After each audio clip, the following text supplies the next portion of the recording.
Yo, what's good? It's your boy Kurt, and today we have another reaction. No? So, mag tayo sa kanta ni Mot. Title na sa Kasa, official music video. This is a request reaction. No? I feel like same nung nakaraan niyang kanta. No? Sa title pa lang, parang alam ko na naman kung anong ibig sabihin or meaning ng kanta anong meaning niya sa kanta na to. Pero, tingnan natin. No? Tingnan natin. Again, isa si Mot sa mga magaling na lyricist ngayon, na may mga parang out of this world na flow and mga bars pagdating sa kanta, no? So I'm really excited right now. But yeah, without further ado, let's get it. Disclaimer: the artists and makers of this video do not endorse or promote illegal doings.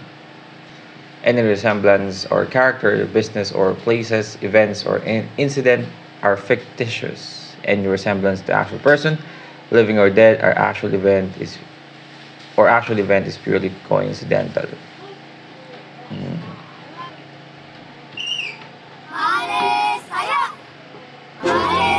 Magkano ba yan? Ba't parang kilo naman?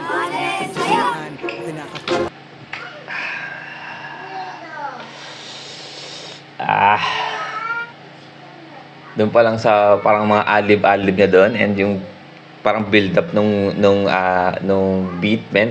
Alam ko it's going to be fucking crazy, no? Let's go.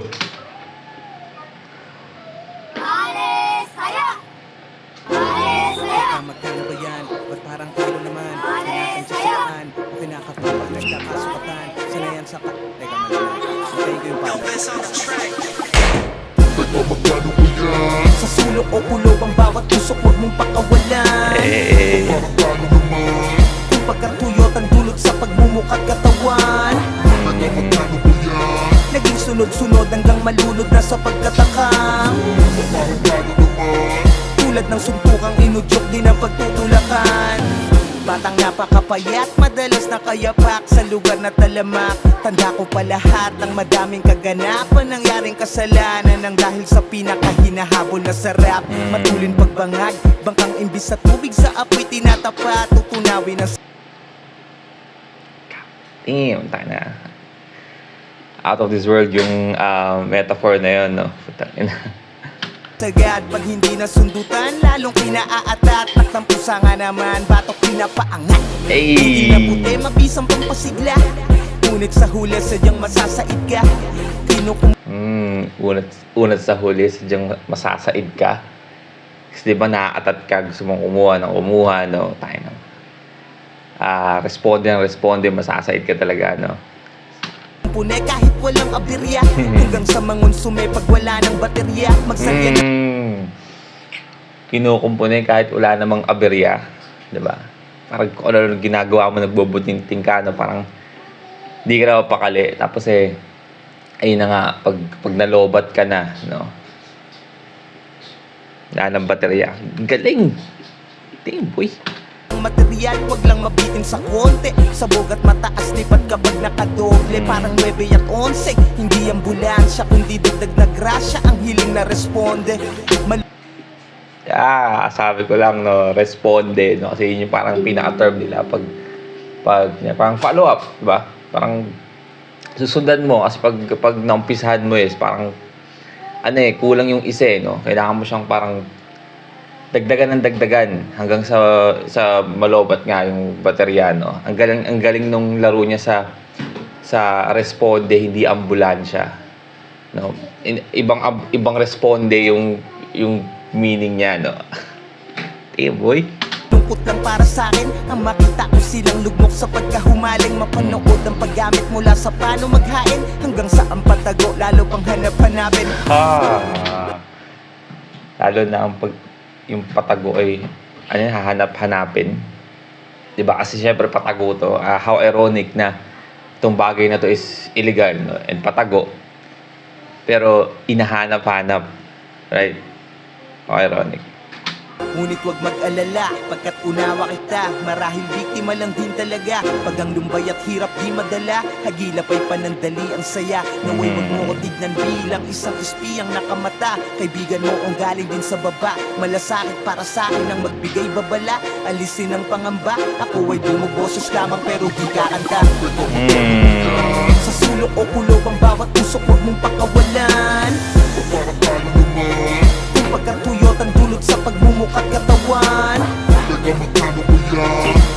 sunod-sunod hanggang malunod na sa pagtatakam. Paano naman? Tulad ng suntukang inudyok din ang pagtutulakan. Pag may Ang ganda naman yun, parang suntukang inudyok, di na pinagtutulakan. Nice. pruwebang nakuha, di ka makakapuga. Antimano siguradong ang kahaharapin. Mabigat na parusa, kaso minsan maduga. Kapag natipuhan kang akusahan sa larin, iisa ang itsura, tinatawag na bato, pwedeng bubog o basura. Tila sumasalamin sa mga bagay na sadlak din sa lupa. Kaya wala na rin duda kung ba't nila nagagawang magtanim. Kadalasang Hey! God damn! Ulitin natin yun. Yung sa lupa, tapos pagtatanim, di ba? Nung during nung Duterte era, no? Parang tagal na, no? Pero di ba, nagkaroon nga nitong parang sabi nila may mga incentive yung mga police, no? Sa pagtutukhang, no? Tinataniman nila, no? Para pwede lang hulihin, pero at the same time, lupit nun, ulit natin yun. Tukang inudyok din ang pagtutulakan.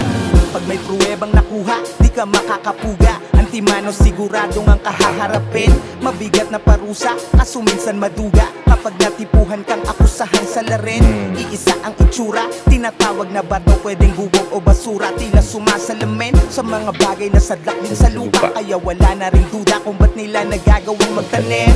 Kadalasang madagit, mga patingi-tingi lang nakasaad panggamit. Samantalang sa pinakaugat at kung saan ba galing, mailap na parang di nila kayang makalapit. Malaking kabayaran nga naman ang nahahamig, kapalit ng pangalan na wag lang sana madawit. Kaya di mapabagsak yan ay alam na kung bakit. Pagkat sa kada sabit, walang nagkakalaglagan sa palakasan ng kapit.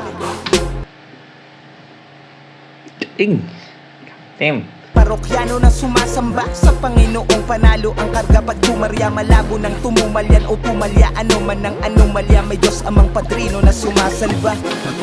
May Diyos amang padrino na sumasalba. No? Kaya hindi sila mahuli-huli, no? Kasi mabigat yung kapit nila, no? Kadalasang na susunog is yung mga nasa, alam mo yun, yung mga nagtutulak dyan sa baba. Pero yung, ayun na nga, yung sinasabi niya sa pinakamataas, no?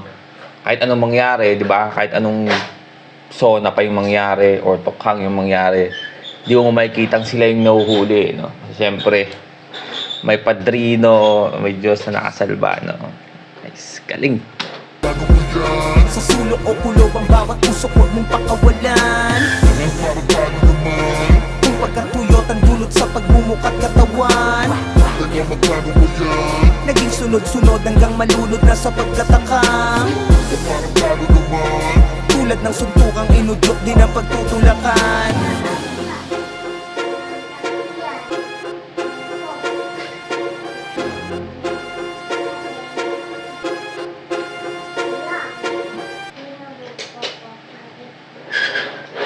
Alright, again, that's Mot Kasa official music video, man. Hindi niya deserve tong 907k lang, no? Feel like, this should be at least million, man. Views na yun to. I mean, Mot. Hands up talaga. Lupit, no? But yeah, again, di ko na kailangan, di na para marami pang sabihin, alam nyo na, no? Alam mo nagkaano kagaling yung pagkakagawa ng kantang yon, no? I mean, may mga kanta na siyang ganito yung tema o yung gusto niyang sabihin, pero at the same time, ang dami pa rin yung angulo na bagong angulo na nilalagay sa kanta. Kahit na almost same topic lang yung pinag-uusapan, no? I mean, hindi na kasama painggan sa galing niyang sumulat. Yung mga similes and metaphors na ginagamit niya dito is out of this world, no? Galing. Again, that's Mot Kasa. Sana gusto niyo yung reaction natin, no? That's for me today. If you want me to react to your favorite artist, singer, rapper, song, just comment down below. We're going to react to it. And see you on the next vid. Stay awesome. Peace.